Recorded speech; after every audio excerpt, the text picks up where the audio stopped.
안녕하세요, 플라스미스 요한입니다. 지난주 토요일 코엑스에서 열린 반다이 남코 펀엑스포 행사장에서 기동전사 건담 45주년 기념 제품인 RG 퍼스트 건담 2.0이 선행 발매되었습니다. 정식 발매일은 이 영상이 업로드된 다음 날인 8월 17일이니 행사장에서 일주일 먼저 발매된 셈인데요. 건담 유튜버인 건 둘째치고 그 중에서도 퍼스트 건담 오타쿠인 제가 이걸 놓칠 수는 없었기 때문에 간만에 오픈런을 감행했습니다. 코엑스에는 오전 6시쯤 도착했는데 이미 많은 형제자매님들이 줄을 서 계셔서 저는 대략 300번대 정도였던 것 같고요. 정해진 입장 시간이 10시까지 약 4시간 정도 기다린 끝에 RG 2.0을 득템할 수 있었습니다. 근데 오픈런을 다녀와서 남은 주말에 또 다른 일정이 있어서 월요일부터 조립을 시작해서 화요일에 먹선과 스티커 작업까지 끝마칠 수 있었습니다. 자, 지금이야 장점보다 단점이 더 커 보이는 제품이 되긴 했지만 2010년 RG 제품군의 1번 타자로 발매됐었던 퍼스트 건담 1.0은 출시 당시 워낙 충격적인 제품이었던 데다가 개인적으로 제게 나름 큰 의미가 있는 건프라였기 때문에 이 제품의 리뉴얼판이라고 할 수 있는 RG 2.0을 사와서 조립하면서 남다른 소회가 느껴지기도 했는데요. 자, 그래서 아무튼 오늘은 새로 발매된 RG 2.0을 가져와 보았습니다. 오랜 건프라 팬이시라면 기억하고 계실 지금으로부터 14년 전 RG 1.0이 발매된 그날을 추억해보면서 리뉴얼된 신제품을 자세히 살펴보는 시간을 가져보도록 합시다. 자, 그럼 오늘의 건프라썰 RG 퍼스트 2.0 편 본격적으로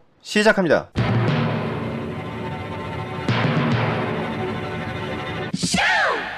1979년 방영된 기동전사 건담 애니메이션으로부터 30년이 지난 2009년 건담 애니메이션 30주년 기념으로 도쿄 오다이바의 1대1 사이즈 건담의 입상이 세워졌습니다. 세계 최초로 세워진 실물 사이즈 건담은 그 자체로 큰 주목을 받았고 당시엔 오로지 이걸 보기 위해 일본 여행을 감행하는 형제님들도 많이 계셨죠. 그리고 이 입상에 사용된 모델링은 당연히 이런저런 건프라로 발매되었는데 일단 2009년에 하이그레이드 제품이 나왔고 다음해 2월에는 메가 사이즈라는 새로운 라인업으로 가격 대비 엄청나게 큰 건프라가 발매되기도 했습니다. 자, 그런데 저는 이때 1대1 사이즈 건담 입상이나 기념으로 발매된 건프라들을 제대로 즐길 수가 없었는데 왜냐하면 제가 08년 여름 군번이라서 이때 한창 군 생활을 하고 있었기 때문이었습니다. 휴가나 외박을 나오는 게 거의 불가능한 부대였기 때문에 싸지방에서 사진이나 검색해보면서 군침이나 흘리는 게 제가 할 수 있는 전부였죠. 자, 그리고 사실상 건프라 조립을 전혀 할 수 없는 상태로 약 2년의 시간을 보낸 뒤 2010년 6월 말에 전역을 하게 되었는데 그로부터 약 보름 후 RG 퍼스트 건담 1.0이 발매되었습니다. 이번에는 반다이가 건프라의 30주년을 기념하는 의미에서 리얼 그레이드라는 새로운 제품군을 출시했고 그리고 이런 어쩌고 몇 주년 기념으로 나오는 건프라가 이래 그렇듯이 리얼 그레이드의 첫 번째 제품으로 발매된 게 이 퍼스트 건담이었던 것이죠. 저는 오랜 기간 사회로부터 격리되어 입대 전에 마지막으로 만들어본 제품이 하이그레이드 UC 뉴 건담이었고 여전히 싸이월드에서 파도를 타고 있었으며 제가 군 생활을 하는 사이 대중화되고 있었던 스마트폰이라는 물건은 만져본 적도 없었던 저에게 RG 퍼스트 건담의 말도 안 되는 퀄리티는 내가 군대에서 시간을 버린 동안 인류의 문명이 얼마나 빠르게 발전했는지 느낄 수 있는 그야말로 충격적인 사건이었습니다. 잘게 색분할되어 가조림만으로도 디테일이 뛰어난 외장도 좋았지만 일부 MG 제품에나 들어있었던 조립이 된 상태로 런너에 붙어있는 이 프레임 부분은 만드는 내내 감탄을 자아내는 놀라운 기술이었죠. 하지만 물론 발매 이후 많은 시간이 지난 지금 이 제품은 구입을 추천할 만한 물건이 아니게 되었습니다. 사실 작은 장갑 부품의 고정성이 떨어져서 뭐 좀 해보려고 하면 후두두 떨어져 나가는 점이나 관절의 강도가 떨어지는 내구성 문제에 더해 프레임 부분의 조형성이 떨어진다는 문제는 초판 발매 시점부터 도출된 문제였는데요. 발매 당시에는 동스케일에서 대체가 불가능한 디테일과 퀄리티로 단점을 커버할 수 있는 제품이었지만 같은 스케일로 여러가지 제품들 특히 디오리진 건담이 발매된 이후에는 이 흐느적거리는 걸 굳이? 라는 생각을 할 수밖에 없게 됐고 심지어 이제 2.0이 나왔으니 RG 퍼스트 1.0은 굳이 구판을 사가지고 만들다가 고통을 받듯이 어떠한 상징성과 건프라의 역사를 체험하기 위해 만들어보는 경우가 아니라면 거의 구입할 일이 없는 제품이 될 것 같은데요. 뭐 아무튼 전역 후 이 RG 1.0을 계정을 만들게 되면서 저는 다시 프라모델러가 되었고, 퍼스트 건담의 아름다움에 다시 한번 눈을 떠 퍼스트 건프라라면 덮어놓고 사는 오타쿠가 되었으며, 건프라 X4에서 이 제품의 메카니컬 클리어 버전이 나왔을 때 인생 최초로 한정판 오픈런을 하러 이른 새벽 코엑스에 가는 경험을 하기도 했습니다. 그리고 이 제품 발매로부터 14년이 지난 지금까지 저는 여전히 퍼스트 건담과 1년 전쟁을 좋아하는 오타쿠로 살고 있고, 이런 유튜브 채널까지 운영하면서 여러가지 프라모델을 만들고 있지만 여전히 처음 RG 1.0을 조립했을 때 충격을 생생하게 기억하고 있습니다. 그래서 더더욱 완전 리뉴얼된 RG 퍼스트 건담을 최대한 빨리 구해오고 싶었고, 선행 발매일에 맞춰서 오픈런을 다녀온 것인데요. 자, 결론부터 말씀드리면 이 신제품은 그동안 반다이가 쌓아온 기술력을 활용해 새로운 컨셉을 적용한 고퀄리티 제품인 동시에 1.0 버전에서 지적받았던 단점들을 완벽하게 극복해낸 최상급 품질의 건프라입니다. 참고로 컨셉 디자이너는 타키가와 쿄시라고 하는데요. 우주세기 외전기체인 페일라이더가 타키가와 쿄시의 디자인이고, 건담 시작 1호기와 하이뉴 건담의 RG 건프라가 타키가와 쿄시의 설정화로부터 디자인된 제품들이죠. 또한 이분은 나름 최신 설정집이라고 할 수 있는 마스터 아카이브 모빌 슈츠 시리즈의 사파로 들어간 모빌 슈츠들의 설정화를 그린 사람이기도 한데, 이 책에 삽입된 그의 그림들은 개인적으로 퍼스트 건담 설정화 중에서 제가 가장 좋아하는 디자인입니다. 아무튼 이번 RG 2.0의 디자인은 설정집에 있던 일러스트와는 또 달라서 제품 발매를 위해 다시 그리는 과정에서 고평가를 받은 제품인 PG 언리시드의 디자인적 특징을 일부 가져온 것으로 보입니다. 자, 떠드는 건 여기까지 하고 실제 건프라를 만들면서 이야기를 이어가 보도록 하죠. 일단 박스 아트를 보면 포맷 자체는 기존 RG 제품들의 컨셉을 그대로 사용해 클로즈업된 얼굴과 전신 3D 모델링이 삽입되어 있는데요. 엄청 기대하고 있던 제품이라 그런지 박스마저 영롱하게 보이네요. 다음으로 런너를 봅시다. 일단 외장 런너에서 보이는 특징은 언더게이트가 들어가 있다는 것입니다. 그런데 모든 부분에 그런 것은 아니고, 조립했을 때 게이트 부분이 겉으로 드러나는 부분만 쏙쏙 골라서 언더게이트가 들어가 있죠. 언더게이트는 게이트 자국이 겉으로 보이지 않아서 성능이 좋은 니퍼를 굳이 사용하지 않아도 완성도를 올려줄 수 있고, 특히 코팅 킷의 경우에는 코팅 빵꾸가 나지 않는다는 장점이 있는 대신 두 번씩 잘라줘야 하기 때문에 조립이 귀찮다는 문제가 있는데요. 이런 언더게이트를 꼭 필요한 부분에만 넣어 놓아서 최소한의 공력으로 조립을 할 수 있게 해놓았습니다. 자, 아무튼 다음으로 이 세 가지 색으로 시스템 사출된 런너를 보면 런너의 배치가 특이하게 되어 있다는 걸 볼 수 있습니다. 보통 이런 경우 노란색끼리 모여있기 마련인데, 이 런너는 노란색 부분이 세 개로 나눠져서 떨어져 있죠. 그리고 서로 모여있는 부품들의 구성을 보면 이것이 프로토타입 건담과 G3의 생놀이 발매를 염두에 둔 구조라는 것을 알 수 있습니다. 또 1.0과는 달리 각 색깔들이 투톤 분할되어 있지는 않은데, 결론적으로 이 제품이 불필요한 요소들을 뺀 절제된 디자인으로 완성되는 좋은 선택이었다고 생각합니다. 다음 런너는 흰색과 빨간색 그리고 클리어 파츠 두 가지가 포함되어 있는데요. 하늘색은 코어파이터의 캐노피 부분이고, 빨간색 클리어 부품은 머리에 들어가는 메인 카메라 부품입니다. 자, 다음으로 이 머리 부분을 보면 역대 144분의 1 스케일 퍼스트 건담 중에서 가장 디테일한 패널 라인이 퍼져 있다는 걸 볼 수 있습니다. 색 분할은 되어 있지 않아서 먹선 작업을 해주어야 제대로 보이는 디테일이긴 하지만, 아무튼 역대 가장 화려한 뒤통수를 가진 퍼스트 건담이 되겠네요. 또 이 런너의 실드 부품이 시스템 게이트로 나누어져 있고, 다음 런너의 앵클 아머 부품을 굳이 따로 나눠 놓은 것을 보면 실드의 색깔과 앵클 아머의 디자인이 다른 프로토타입 건담을 발매하고 말겠다는, 심지어 정크 따위를 남기지 않겠다는 반다이의 강한 의지가 느껴지죠. 또 기타 흰색 부품들은 1.0대에 비하면 부품의 크기가 좀 큰 편인데요. 조립의 복잡도를 낮추는 동시에 1.0에서 문제가 되었던 부품 고정성을 높이고자 한 것으로 보입니다. 또 하나의 특징은 모든 부품에서 일명 반다이 각이라고 불리는 C면 조형을 최소화해서 양각으로 튀어나온 모서리들이 매우 선명하게 보인다는 점입니다. 이것은 완성되었을 때 각 면의 음영 차이를 극명하게 만들어 조형적으로 입체감과 선명도를 올리기 위한 방법으로 보이는데, 날이 뾰족하게 서 있음에도 조립할 때 딱히 손이 아프거나 하지는 않았습니다. 자, 다음으로 프레임 런너를 봅시다. 어두운 회색으로 사출된 프레임 부품들은 1.0과는 달리 인서트 사출이 사용되지 않아서 모든 부품을 직접 조립해 주어야 합니다. 하지만 그 대신 인서트 프레임에 비해 훨씬 좋은 디테일을 가지고 있을 뿐 아니라 퍼스트 건담의 세미 모노코크 프레임을 훨씬 충실하게 재현해주고 있죠. 또한 슬라이드 사출을 적극적으로 활용한 세밀한 설계를 통해서 조립 난이도를 최소화하는 동시에 조립했을 때 고정성을 든든하게 확보하고 있습니다. 예전엔 슬라이드 사출은 접합선을 최소화하는 목적 정도 정도로 사용되는 기술이었는데 슬라이드 사출을 통해 각 부품이 입체 퍼즐처럼 끼워 맞춰지게 만드는 아이디어와 그걸 실현해내는 기술력을 가진 반다이는 참 이렇게 미울 때도 있지만 역시 덮어놓고 욕하기는 참 어려운 기업이긴 하네요. 아무튼 그리고 1.0과는 달리 전지가동손이 들어가 있지 않고 고정식 손 부품 몇 가지가 들어있는데요. 그런데 부품 분할 방식이 일반적인 경우와 다릅니다. 이건 역시 프레임 부분과 같이 입체 퍼즐처럼 짜맞춰지는 구조로 나와있죠. 그리고 다음으로 옵션 무장에도 마찬가지로 슬라이드 사출이 적극적으로 활용되어 있고 내부 디테일도 무척 뛰어나다는 걸 볼 수 있는데요. 실드 뒤쪽을 구멍이 숭숭 뚫린 입체적인 부품으로 조형해 주었고 빔 라이플의 경우에는 이캡으로 추정되는 부분을 포함한 내부 구조가 디테일하게 조형되어 있습니다. 다음으로 작은 런너에는 연회색 부품들이 포함되어 있는데 건담의 흰색 부분을 투톤 분할해주는 부품들입니다. 1.0에서는 흰색이 3톤 분할이었는데 3톤을 2톤으로 줄인 것도 역시 디자인을 정제하는 좋은 선택이었다고 생각합니다. 아무튼 이 제품은 전체적으로 건프라에 대해 아는 게 많으면 많을수록 보이는 게 많을 고급 사출 기술이 잔뜩 들어가 있는 제품인데요. 빔 이펙트 파츠는 그냥 평범한 게 들어있습니다. 하이그레이드급 제품에서 줄기차게 볼 수 있는 핑크색 SB13 런너죠. 그리고 마지막으로 테트론 실을 보면 RG답게 메탈릭 실이 일부 포함되어 있는 구성인데요. 메인 카메라와 카메라의 부분은 원톤 스티커와 약간의 디테일이 들어간 스티커 두 가지 중 하나를 선택해 붙일 수 있습니다. 또 코션 스티커는 매뉴얼에 사용되는 것보다 한참 많이 들어있는데 심지어 어떤 스티커는 아예 사용되지 않는 것도 있습니다. 그래서 만약 원본과 다른 색으로 커스텀 도색을 하게 된다면 컬러에 따라 원하는 대로 활용해 볼 수도 있겠습니다. 자, 이제 구성품은 다 봤으니까 조립을 해봅시다. 조립은 각 부분별로 먼저 내부 프레임을 조립한 다음 그 위에 외부 장갑을 조립하도록 되어 있는데 프레임 디테일에 무척 신경을 쓴 제품이기 때문에 PG 언리시드 매뉴얼처럼 전체 프레임을 먼저 조립하고 그 다음에 외부 장갑을 씌우는 식으로 조립하는 방법도 있겠습니다. 아무튼 RG답게 코어 파이터가 동봉되어 있는데요. 캐노피 오픈 등의 소소한 가동과 코어 블럭으로의 변형이 가능합니다. 이 코어 파이터는 설정대로 건담의 허리 부분에 들어가게 되는데 넣은 상태로 콕핏 태치를 열어 콕핏을 노출해 볼 수도 있습니다. 또 코어 파이터를 코어 블럭 형태로 변형시킨 상태에서 가동이 된다는 걸 확인할 수 있습니다. 건담 내부에 넣었을 때 허리 가동에 맞춰서 내부의 코어 블럭이 가동하게 설계되어 있는 것이죠. 지금까지 건프라에서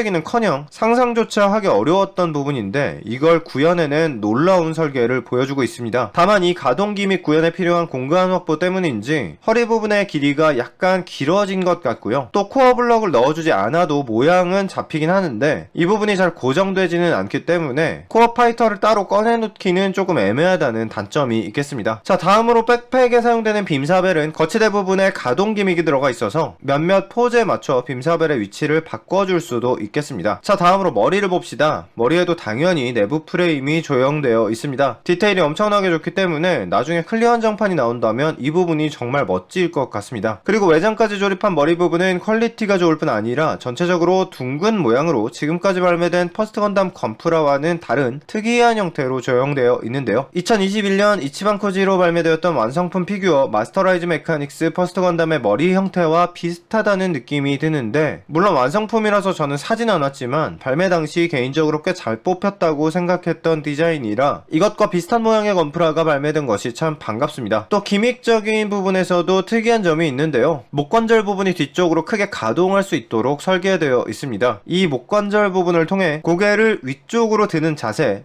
그러니까 이런 포징을 해줄 수 있겠습니다. 다음은 골반입니다. 골반의 내부 프레임 또한 디테일이 좋습니다. 각각의 스커트 부품에는 안팎으로 기계장치가 빼곡하게 조형되어 있고 가동되는 부위도 정말 많은데요. 코어 블럭이 들어간 상체 허리 부분은 앞뒤로만 가동이 가능하고 옆으로는 움직여지지 않는데 그 대신 그걸 커버하는 의미에서 골반이 옆으로 움직이도록 설계되어 있습니다. 그래서 몸을 꺾는 자세도 자연스럽게 취할 수 있는데 이건 역시 동스케일 제품에서는 보기 힘들었던 멋진 설계네요. 또 후면 중앙부를 열면 조인트가 나오는데 여기에는 액션 베이스를 연결하거나 바주카를 거치할 수 있습니다. 바주카를 끼워주는 방식이 지금까지의 제품들과는 다른데 바주카에 불필요한 조인트가 튀어나와 있거나 거치를 위해 추가 부품이 필요했던 종래의 제품들보다 한결 발전된 구조라고 할 수 있겠습니다. 자, 다음으로 팔입니다. 이 RG 2.0의 마케팅에서 특장점으로 어필하고 있는 것 중 하나가 바로 팔꿈치와 무릎 관절의 설계인데요. 세심하게 설계된 내부 프레임을 통해 겉에서 보이는 관절축과 실제 건프라의 관절축이 동일합니다. 그러니까 원본 설정상에서 건담의 건담의 가동장치인 필드모터를 중심으로 하는 가동을 구현한 것이고, 이것은 디자인적인 외형보다는 기믹 그 자체가 설정 고증인 경우라고 할 수 있겠습니다. 뭐 이거 당연한 걸 가지고 떠드냐 이렇게 생각하실 수도 있겠지만 의외로 건프라에서 이게 맞춰져 있는 경우는 별로 없습니다. 아무튼 90도까지는 필드모터에 맞춰 가동이 되고, 거기서부터는 이중 관절을 사용해 팔이 굽혀지는 구조고요. 관절 강도도 빡빡하게 잘 잡혀있고 외부 장갑의 결합 강도도 아주 좋습니다. 또 특이하게 어깨 부분의 앞 뒤가 날개처럼 펼쳐지는 기믹이 들어가 있어서 팔의 가동에 맞춰 자연스러운 형태를 취하는 것이 가능하겠네요. 또한 조형적으로는 중간에서 면을 한번 나눠서 입체감을 더해준 센스와 풍성한 디테일이 들어가 완성되었을 때 건담의 실루엣에 힘을 더해주고 있습니다. 그리고 이 어깨 장갑의 조인트 구멍을 보면 눈사람 모양 구멍이 뚫려 있는데요. 팔 조인트를 아래나 위 둘 중 한 곳을 선택해서 끼워주게 되어 있습니다. 위쪽에 끼워주는 것이 일단은 기본인데, 팔의 가동 범위를 늘려주고 싶다면 아래쪽에 끼워보라고 합니다. 근데 이렇게 하면 어깨가 위로 올라가서 약간 파워 숄더 같이 보이게 되네요. 다음으로 손 부품의 경우에는 총 7가지가 들어있는데요. 일단 꽉 쥔 손과 빔사벨 잡는 손, 그리고 편손은 양쪽이 모두 들어가 있고요. 총 잡는 손은 오른손만 들어있는데, 총 잡는 왼쪽 손은 한정판으로 별도 발매되는 웨폰 세트에 들어가 있는 것으로 보입니다. 다른 무기들이야 백보양보해서 그렇다 치는데 솔직히 손 부품은 그냥 본품에 넣어줬어야 하는 게 아닐까 생각이 드네요. 자, 아무튼 이번엔 다리를 봅시다. 프레임 부분에서 가장 복잡한 디테일과 부품 분할을 보여주는 부분으로 프레임만 만들어도 이미 건담스러운 볼륨감과 조형미를 가지고 있습니다. 또 팔꿈치와 같이 무릎 관절 또한 필드모터를 중심축으로 가동하는 고증에 맞는 설계를 보여주고 있는데요. 물론 이 상태로도 멋지지만 장갑을 씌운 상태에서 보이는 가동 기믹이 정말 훌륭합니다. 무릎을 굽혀주면 먼저 무릎 장갑이 연동되어 슬라이드 되듯이 접혀지고, 조금 더 굽히면 허벅지 앞쪽 장갑이 슬라이드 되어 내려옵니다. 그리고 거기서 더 굽히면 이중관절이 움직여 무릎 아래쪽 내부 프레임이 드러나게 되죠. 가동부의 연동에 장갑이 슬라이드 되는 컨셉은 1.0대와 비슷하지만 그때와는 비교가 불가능할 정도로 자연스러운 움직임을 보여주고 있습니다. 또 발바닥은 총 3개의 면으로 분할 가동되는데, 일단 종래에 비해 가동각이 조금 더 커진 느낌이 들고요. 다리의 하단 뒤쪽 아머가 열리는 기믹이 들어가 있어서 발바닥의 가동 기믹을 사용할 때 최대한 공간을 확보할 수 있게 설계되어 있습니다. 자, 만들어진 모든 부품을 하나로 합치면 일단 이런 모습이 됩니다. 아직 먹선과 스티커를 붙이지 않은 상태인데요. 이 상태로도 멋지지만 작업을 끝마치면 정보량이 많아져서 훨씬 디테일하게 완성할 수 있는데, 그것보다 먼저 조립된 옵션 무장들을 보고 갑시다. 빔라이플은 역시 내부 구조가 디테일하게 조형되어 있고 그 위에 부품을 더 씌우는 방식으로 조립되는데요. 1.0과 달리 흰색은 사용되지 않았는데 이 정도의 색 분할이 더 자연스럽다고 생각이 들고요. 앞쪽에 있는 보조 손잡이의 경우 양쪽으로 조금씩 회전하는 기믹이 들어가 있어서 보조 손잡이를 잡는 포즈를 취할 때 조금 더 자연스러운 연출을 해줄 수 있겠습니다. 바주카는 이제는 퍼스트 건담의 스탠더드라고 할 수 있는 총열부가 흰색으로 분할된 컬러로 나와 있고요. 손잡이가 달린 중간 부분을 기준으로 앞뒤로 길이가 연장되는 기믹이 들어갔습니다. 바주카를 쥐고 있을 때와 백스컷에 거치했을 때 자연스러운 길이로 연출해 줄 수 있겠죠. 마지막으로 실드를 보면 앞쪽에서 보이는 디테일도 훌륭한 편이지만 그보다 뒤쪽의 디테일이 정말 좋은데요. 뒤쪽에 실드 판은 흰색으로, 그리고 프레임 부분을 회색으로 사출해 무척 뛰어난 입체감을 보여주고 있습니다. 또 조인트 부분은 팔에 끼워주는 부분과 손잡이가 아래 위로 슬라이드 되는 일반적인 구성을 가지고 있습니다. 또 위쪽에 있는 조인트를 열어줄 수 있는데요. 여기에는 빔라이플을 끼워줄 수가 있고, 기본적으로는 백패에 끼우는 빔사벨 손잡이를 실드 안쪽에 옮겨 끼워줄 수도 있습니다. 자, 이렇게 정크로 남는 부품 없이 모든 부속품의 조립이 끝났고요. 타미야 제품인 패널라인 액센트를 흘려넣은 다음 한 차례 말려준 뒤 에너멜 스노로 닦아내 먹선을 넣어주었습니다. 다른 부분들도 물론 먹선 이후 디테일이 더 좋아졌지만 특히 머리 부분에 패널라인이 많기 때문에 먹선 작업 전후 퀄리티 차이가 많이 나는 편이었습니다. 그래서 가능하면 이걸 만드실 때 먹선 작업까지 해주시는 것을 추천드리고 싶네요. 자, 이렇게 먹선까지 넣어준 다음 이 위에 스티커를 붙여 완성해줄 건데요. 제품에 들어있는 테트론 실을 그대로 사용해 보았습니다. 테트론 실은 데칼이 아니라 스티커이기 때문에 물 같은 거 없이 그냥도 붙일 수 있는데요. 습식 데칼과 비슷하게 물이나 마크 세터를 사용하는 방식이 원래 정석적인 사용 방법입니다. 부품 위에 마크 세터를 한번 발라주면 크기가 큰 스티커에 자리를 잡기도 쉬워지고, 테트론 실의 고질적인 문제인 기포가 차서 뿌옇게 붙는 문제도 해결이 됩니다. 근데 이제 이 많은 스티커를 다 이렇게 붙이면 진짜 너무 귀찮은 괜찮으니까 방패에 붙이는 큰 거 하나에만 마크 세터를 사용하고 나머지 작은 스티커들은 그냥 자연빵으로 붙여보았습니다. 자, 이렇게 해서 RG 퍼스트 건담 2.0이 완성되었습니다. 원래도 퍼스트 건담 첫오리인데다가 144분의 1 스케일이 본진인 저에게는 더할 나위 없이 훌륭한 건프라였는데요. 만들고 나서 들여다볼수록 그 설계와 디자인에 엄청난 공이 들어간 제품이라는 생각이 들었고요. 이 정도 퀄리티가 앞으로 나올 RG 제품의 기준점이 된다면 이 라인업을 좀 더 기대해보아도 좋겠다는 생각도 들었습니다. 이게 발매되기 전까지는 144분의 1 퍼스트 건담 원픽은 디오리진 건담이었는데 이 훌륭한 걸로 유명한 제품과 비교해도 여러 측면에서 RG 2.0은 압도적인 퀄리티를 보여주는 훌륭한 제품입니다. 참고로 RG 2.0의 빔사벨 거치대를 끼우는 구멍 사이즈가 디오리진 건담의 숄더 캐논과 똑같기 때문에 이런 식으로 연출해주는 것도 가능하더군요. 뭐 아무튼 퍼스트 건담 신제품이 발매된 만큼 일단 생놀이 바리에이션 제품들은 발매될 게 거의 확정적이라고 볼 수 있겠는데요. 기왕 이렇게 된 거 나올 게 뻔한 제품들이 다 발매된 이후에 이 훌륭한 제품을 조금 더 우려내서 뻔하지 않은 바리에이션 제품들도 발매해준다면 좋을 것 같습니다. 예를 들면 뭐 퍼펙트 건담이나 프라모 건담 아니면 짐 같은 것들이 되겠죠. 근데 사실 개인적으로 가장 원하는 건 현재 발매되어 있는 144분의 1 제품이 이꼬라지인 NT1 알렉스입니다. 원래 NT1은 퍼스트와 디자인이 많이 다르지만 RG 2.0을 디자인한 타키가와 쿄시가 그린 일러스트 버전에서는 퍼스트를 기반으로 다시 그려져 퍼스트와 흡사한 디자인을 가진 NT1이 있기 때문에 RG 2.0을 토대로 NT1이 나온다고 해도 완전 말도 안 되는 건 또 아니거든요.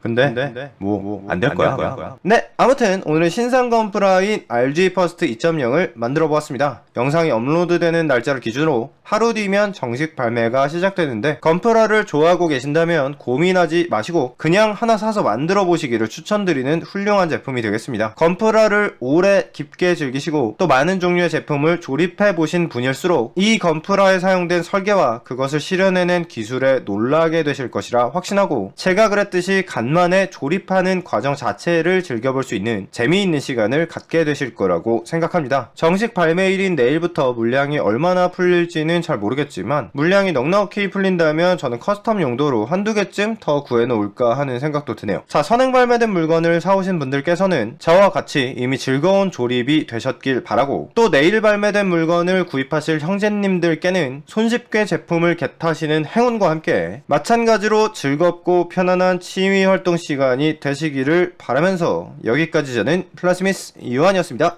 구독해주시고 또 봐요.